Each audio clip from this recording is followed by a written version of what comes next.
ಆಚರಿಸಲ್ಪಡುತ್ತದೆ. ಈ ರೈತರ ದಿನಾಚರಣೆಯನ್ನು ನಮ್ಮ ದೇಶದ 5ನೇ ಪ್ರಧಾನಮಂತ್ರಿಗಳಾದ ಚೌಧರಿ ಚರಣ್ ಸಿಂಗ್ ರವರ ಸ್ಮರಣಾರ್ಥ ಜನ್ಮದಿನವನ್ನು ಕಿಸಾನ್ ದಿವಸ್ ಎಂದು ಆಚರಿಸಲ್ಪಡುತ್ತದೆ. ಭಾರತ ಕೃಷಿ ಪ್ರಧಾನ ದೇಶವಾಗಿರುವುದರಿಂದ ಇಲ್ಲಿ ರೈತರಿಗೆ ಮೊದಲ ಆದ್ಯತೆ ನೀಡಲಾಗಿದೆ. ನಾವು ತಿನ್ನುವ ಧಾನ್ಯಗಳು, ಹಣ್ಣು, ತರಕಾರಿ, ಹೈನುಗಾರಿಕೆ ಉತ್ಪನ್ನಗಳನ್ನೆಲ್ಲ ಉತ್ಪಾದಿಸುವುದು ಈ ರೈತರೇ. ಅನಾದಿ ಕಾಲದಿಂದಲೂ ನಮ್ಮ ದೇಶವನ್ನು ಮುನ್ನಡೆಸಿದ್ದು ಈ ನಮ್ಮ ರೈತರೇ ಎಂಬುದು ತುಂಬಾ ಹೆಗ್ಗಳಿಕೆಯ ವಿಷಯ. ಇದರೊಂದಿಗೆ ನಮ್ಮಲ್ಲಿ ನಡೆದ ಕೆಲವು ರೈತ ಚಳುವಳಿಗಳು ಇತಿಹಾಸದ ಪುಟಗಳನ್ನು ಸೇರಿಕೊಂಡಿವೆ.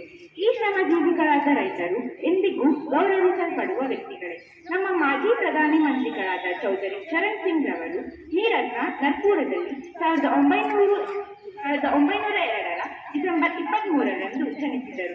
ಕೃಷಿ ಆರ್ಥಿಕತೆಯ ಮಹತ್ವವನ್ನು ಅವರು ಅರಿತು ದೇಶದ ರೈತರ ಪರಿಸ್ಥಿತಿಯನ್ನು ಗುರುತಿಸಿ ಅದಕ್ಕೆ ಪೂರಕವಾದ ಯೋಜನೆಗಳನ್ನು ತಂದಿದ್ದರು. 2001 ಡಿಸೆಂಬರ್ 23ರಿಂದ ನಾವು ಕಿಸಾನ್ ಅಥವಾ ರೈತರ ದಿನಾಚರಣೆಯೆಂದು ಆಚರಿಸುತ್ತಾ ಬಂದಿದ್ದೇವೆ. ಜೈ ಜವಾನ್, ಜೈ ಕಿಸಾನ್, ಜೈ ಹಿಂದ್. ಇಷ್ಟನ್ನು ಮಾತನಾಡಲು ಅವಕಾಶ ಮಾಡಿಕೊಟ್ಟ ತಮ್ಮೆಲ್ಲರಿಗೂ ನನ್ನ ಹೃದಯಪೂರ್ವಕ ಧನ್ಯವಾದಗಳು.